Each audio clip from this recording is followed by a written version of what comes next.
2D and 3D transformation, ये हमारा unit 5th है कैड में। और इसमें न्यूमेरिकल्स आएंगे आपके, इजी न्यूमेरिकल होंगे, सही हैं तो फुल में फुल मार्क्स मिलेंगे, तो इसको बहुत ध्यान से करिए। ट्रांसफॉर्मेशन, ये कोई भी ऑब्जेक्ट है उसको हमको कभी बड़ा करने की जरूरत पड़ती है, कभी छोटा करने की जरूरत पड़ती है, कभी डिफरेंट एंगल से देखना पड़ता है, कभी उसकी पोजीशन चेंज करनी पड़ती है। तो ये सारे जितने ऑपरेशन हैं ये सब ट्रांसफॉर्मेशन में आते हैं।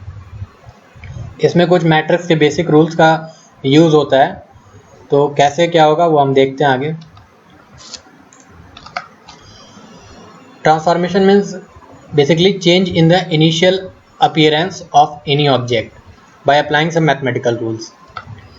इसमें क्या क्या हमको पढ़ना है, translation, rotation, scaling, zooming, panning, clipping, mirror और रिफ्लेक्शन।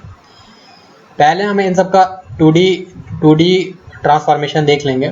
ये सब जितने ये जो भी ट्रांसलेशन रोटेशन है इनका 2 डायमेंशन में कैसे होता है, उसके बाद फिर 3D पे आएंगे। ट्रांसलेशन में सिंपली देखिए क्या होता है कि जो ऑब्जेक्ट है उसकी पोजीशन चेंज होती है ना, उसके साइड में कोई चेंज नहीं आएगा, बस उसके पोजीशन में चेंज आएगा।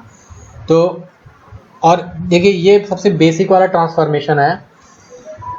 बेसिक इन द सेंस कि ये आगे जितने भी दूसरे फॉर्मेट ऑफ ट्रांसफॉर्मेशन होंगे उनमें ये होगा ही होगा, इसलिए यहाँ लिखा है it occurs inherently in all type of other transformation. जैसे रोटेशन है तो कोई भी ऑब्जेक्ट अगर आप रोटेट कराओगे तो उसका जो पोजीशन था, इनिशियल पोजीशन, वो भी तो चेंज हो रहा है। स्केलिंग कराओगे तो वो भी चेंज हो रहा है, तो इसीलिए यहाँ पे लिखा हुआ है inherently present in all other transformation. ये कैसे होगा देखते हैं। देखिए हमारी ये एक्स और वाई कोऑर्डिनेट सिस्टम है, इसमें कोई पॉइंट ओ है, इसके जो पॉइंट हैं वो X old comma Y old है, और ओ डैश है उसका point X new comma Y new है। तो इसको हम एक ट्रांसलेशन मैट्रिक्स से डिनोट कर सकते हैं इस तरह। इसको सॉल्व करने पे ये आता है, इसका ट्रांसलेशन इक्वेशन आएगी X new equal to X old plus T X, Y new equal to Y old plus T Y. T X और टी वाई क्या है, एक्स डायरेक्शन में जितना ओ डिस्प्लेस होगा उसको टी एक्स कहेंगे, और वाई डायरेक्शन में जितना ओ डिस्प्लेस होगा उसको टी वाई कहेंगे। इनको ट्रांसलेशनल वेक्टर भी कह सकते हैं। यही चीज़ मैंने यहाँ लिखी हुई है। ये टी एक्स टी वाई इससे और क्लियर होता है। देखिए ये इनिशियल पोजीशन है, ये फाइनल पोजीशन है। एक्स में टी एक्स डिस्टेंस ये डिस्प्लेस हो रही है, और वाई में ये टी वाई डिस्टेंस डिस्प्लेस हो रही है। इस पर न्यूमेरिकल कैसे आएगा देखते हैं। कोई हमको मान लीजिए स्क्वायर दिया हुआ है, उसके कोऑर्डिनेट दिए हुए हैं ए बी सी डी, और ये भी दिया हुआ है कि x में कितना डिस्प्लेस हो रहा है 1 यूनिट से, और y में डिस्प्लेस हो रहा है 1 यूनिट से। तो इसके पहले कोऑर्डिनेट लिख लेंगे ए बी सी डी कितने हैं, फिर ट्रांसलेशन वेक्टर लिख लेंगे T X comma T Y. X में कितना है 1 यूनिट, y में कितना है 1 यूनिट, तो T X comma T Y 1 comma 1। अब इसका ट्रांसलेशन मैट्रिक्स हम लिख लेंगे, ये एक्स एन और वाई एन जो न्यू पॉइंट है वो हैं, और एक्स वाई जो उसके ओल्ड कोऑर्डिनेट है, और टी एक्स टी वाई जो एक्स और वाई में डिस्प्लेसमेंट है। इससे हमको ट्रांसलेशन इक्वेशन मिल जाएगी X N equal to X plus T X, Y N equal to Y plus T Y. अब हम ये मान लेते हैं कि जब भी ट्रांसलेशन हो जाता है स्क्वायर का, तो उसका जो पॉइंट ए है वो ए डैश हो जाएगा, बी बी डैश हो जाएगा, सी सी डैश और डी डी डैश हो जाएगा। तो ए डैश पे जो एक्स एन और वाई एन कितना होगा ये हमको मिल जाएगा ट्रांसलेशन इक्वेशन से। तो ए पॉइंट पे एक्स कितना था 0, और ट्रांसलेशन वेक्टर कितना है 1, तो 0 इस इक्वेशन से 0 प्लस 1 कितना होगा 1, तो ये हमारा 1 आ गया।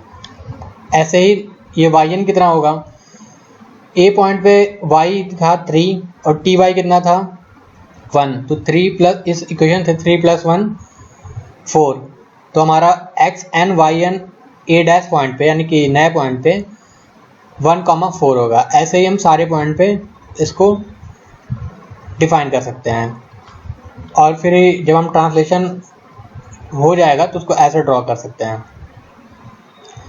ये हमारा ओल्ड स्क्वायर था, ये न्यू है।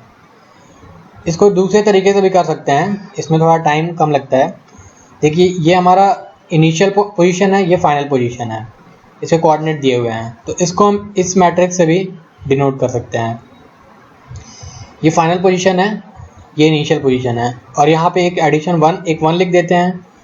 इसमें ये देखिए, ये आपका ट्रांसलेशनल मैट्रिक्स है। डायगोनल पे 1 1 होगा, और जितना ये tx है, यानी कि x में जितना डिस्प्लेसमेंट हुआ है, ये ty जितना कि y में डिस्प्लेसमेंट हुआ है, और ये हमारा ओल्ड कोऑर्डिनेट है, और इसके साथ भी एक 1 लिखते हैं।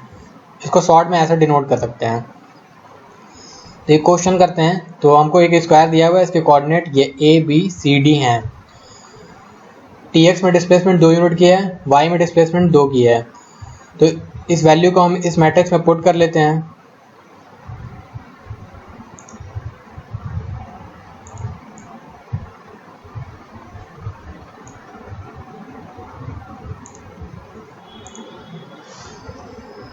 तो a की वैल्यू हो गई 0,0 यहाँ पे, x2 y2 कितना है 3,0, x3 y3 3,3, d कितना है 0,3, तो यहाँ पे 0,3 आ गया। अब tx ty कितना है 2 यूनिट है, ये भी हमने लिख लिया। अब हमको मान लो ये वाला वैल्यू निकालना है, कैसे आएगा।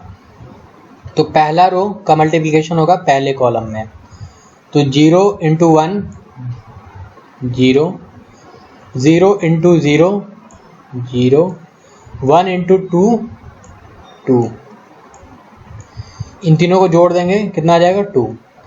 ऐसे हमको ये वाला पॉइंट चाहिए, तो पहला रो दूसरा कॉलम, 0 × 0 0, 0 × 1 0, 1 × 2 2, तीनों को जोड़ देंगे, ये वाला भी हमको मिल गया। ऐसे तीसरा, पहला रो तीसरा कॉलम, 0 × 0 0, 0 × 0 0, 1 × 1 1, तो 0 0 और 1 कितना आ जाएगा 1, तो ये वाला पॉइंट भी हमको मिल गया। अब ये वाले पॉइंट के लिए देखते हैं।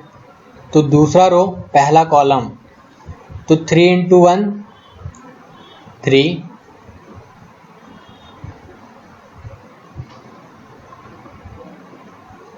दूसरा रो, और ये हमारा कितना कौन सा चल रहा था पहला कॉलम, 0 × 0, तो 0, 1 × 2 2, इन तीनों को जोड़ देंगे 5 आ जाएगा।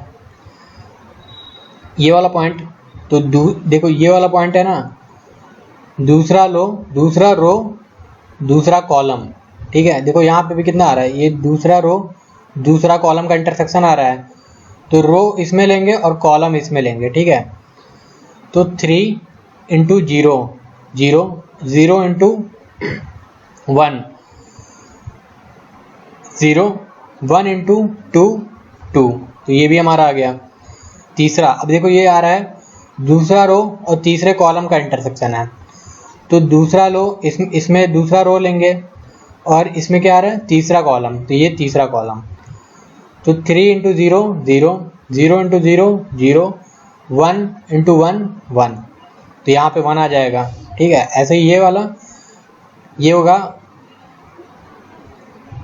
तीसरा रो पहला कॉलम, तो इसमें लेंगे तीसरा रो और इसमें लेंगे पहला कॉलम, फिर वैसे ही मल्टीप्लाई करेंगे, ये मिल जाएगा, ऐसे सारे पॉइंट मिल जाएंगे। और ये जो पॉइंट हमको मिल रहा है, ये हमारे ये नए वाले पॉइंट है। देखो यहाँ लिखा है ना x' y', x2 y2, x3' y3', तो इसको प्लॉट करेंगे तो ऐसा कुछ बन जाएगा।